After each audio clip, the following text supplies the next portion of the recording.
Hey guys, Peter here to do an album review. Today I'm here to tell you all about the latest album from Nile, Nilotic Rites, out November 1st on Nuclear Blast.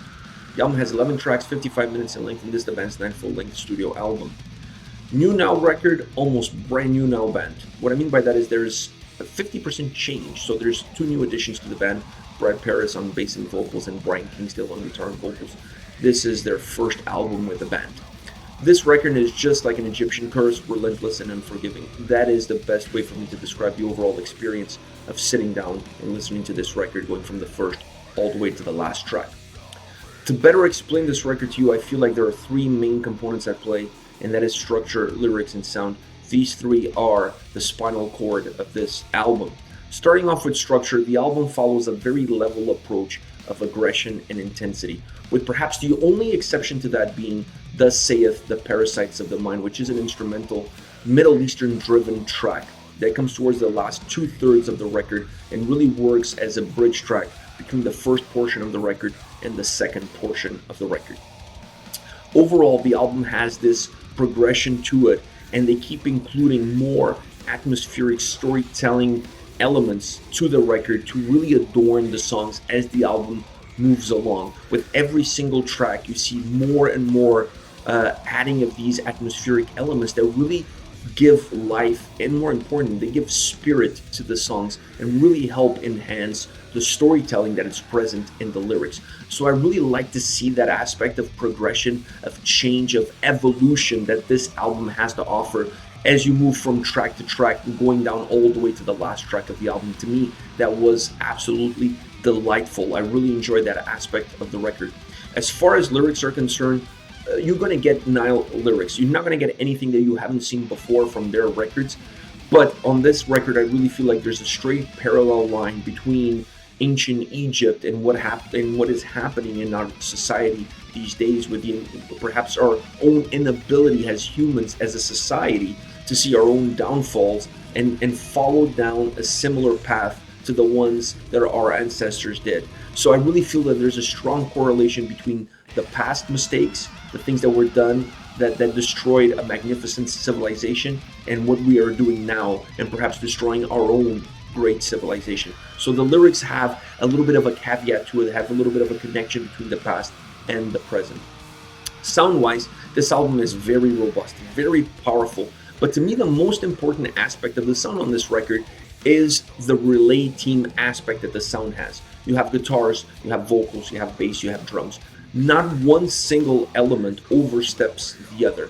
They work in perfect harmony. They really interact well with each other, and they know exactly where one needs to take more of the forefront approach and when the other needs to stay a little bit more in the background. So there's never a sense of one overstepping the other, of one being on top of the other, of one overshadowing the other. They're absolutely perfectly intertwined within every single track in order to extract the most out of each element, either be the vocals, the drums, the guitars, or the bass. So I really like that aspect, because in an album that is this brutal, this heavy, this driven, sometimes it's hard for things to kind of fall on top of each other, for you to step on somebody's toes. They did a magnificent job really separating them, knowing exactly when to put one in the forefront, when to bring it back to the background, moving the other piece into the forefront. They created the perfect symbiosis between these four main driving components of the record. Magnificent job from that perspective. Not an easy thing to do. As far as tracks are concerned, That Which Is Forbidden, I really enjoy this track. It almost sounds like chained workers or slaves pulling the chains around as the song starts. It has that vibe to it. It has that drag down aspect to it. I really like that. Once the vocals come in, it becomes very powerful. The percussions on this track are extremely heavy, and they pretty much take over the song. The drums are absolutely relentless. They become the driving force. They really become the force that pushes the song forward. There's a little bit of a female humming atmospheric element that adds a little bit of spirit, that adds a little bit of presence to the track. It really falls in place with the overall lyrics and theme of the song. So from that perspective, I really like that addition. It's not there by accident. It really adds a little bit of mood and atmosphere to the track, and like I said, really correlates well with the overall lyrical content of the song. I like this song. I like that element. It adds something different. But this is a song that destroys everything vocally and from a drums perspective. They just absolutely obliterate everything on all levels. A very powerful and dynamic track. Next, Revel in Their Suffering. This is a great song. Great dynamic, great presence for this track. The combination of drums and guitars make this a very high-tempo, powerful song from the opening second all the way to the last. There's a wall of sound that just absolutely destroys everything in its path, almost like a sandstorm in Egypt, destroying and killing everything in its path. Such is the wall of sound on this song. Adding some vocal layers on this track really added darkness and brutality. Not that the vocals were not brutal already, but they added a little bit of a different feel to it. They made them even more brutal, more dynamic, stronger. The song dips in intensity, but the heaviness never goes away. That's a great ability that they had with this song, is to give the song a little bit of a peak and a valley, and in that valley, while you're losing a little bit of the intensity that the song had, the song still remains very heavy. Once the intensity picks back up again, it really feels like jolts of power coming at you until you see the song come full circle and finish exactly the same way it started, with the same heaviness, with the same barrage of sound, with that same wall of sound moving relentlessly towards you. So I like that aspect. I like the dip that the song had. I like the fact that they allowed the song to then come back again and finish off the same way it started, going full circle. Absolutely magnificent. Last but not least, Where Is the Wrathful Sky?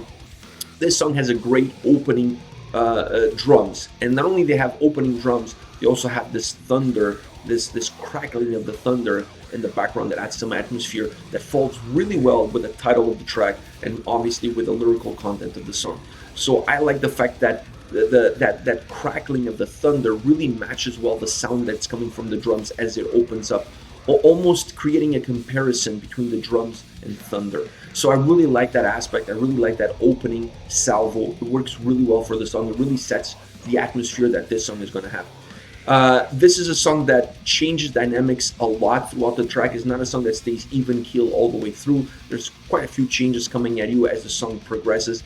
It includes some Arabic sounding drums and humming near the middle of the track. It creates almost a bridge in the middle that really divides the song into two different portions. But it adds at the same time a very important aspect, a very important delightful aspect to the song. It adds a little bit of flavor, it adds a little bit of mood and atmosphere to a song that otherwise would be very heavy, and they really needed something to break that heaviness away, to make everything around it sound even heavier. So it sounds heavy as it starts, dips, and then it sounds even heavier once it comes back up again. The solo on this track is also magnificent. I really like what they did here, because the solo continues in that same line of aggression and intensity that the overall song has. So the solo doesn't pick up from the more clean or the more atmospheric portion of the song. No, it picks up its intensity from the more aggressive part of the song. I really like that. I like that aspect of the solo. It just really emphasizes how heavy and how powerful the song is.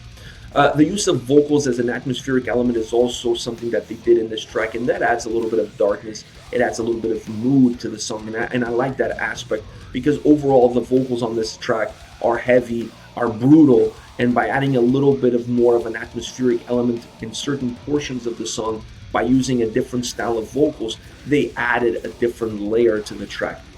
This is a song that throughout, doesn't matter through the more atmospheric elements or through the more brutal elements, is a song that never loses its composure. It always takes you on this path. It really feels like a storm, with the moments that are the quiet before the storm, and then the moments where you're right in the eye of the storm. So the song kind of works itself as a storm would, as it's passing through a certain place, a certain town, a certain city. So I really like that aspect. I like that they built the song that way, because it's a very good representation not only of the song title, but then of the lyrics of the track. Alright guys, this is it. This is the latest album from Nile, Vile Nilotic Rites, out November 1st on Nuclear Blast. Let me know your thoughts on the band, on the album, on the singles. Use the comment section below. Let me know what you're thinking. I'll be reading those and getting back to you. Take care, guys.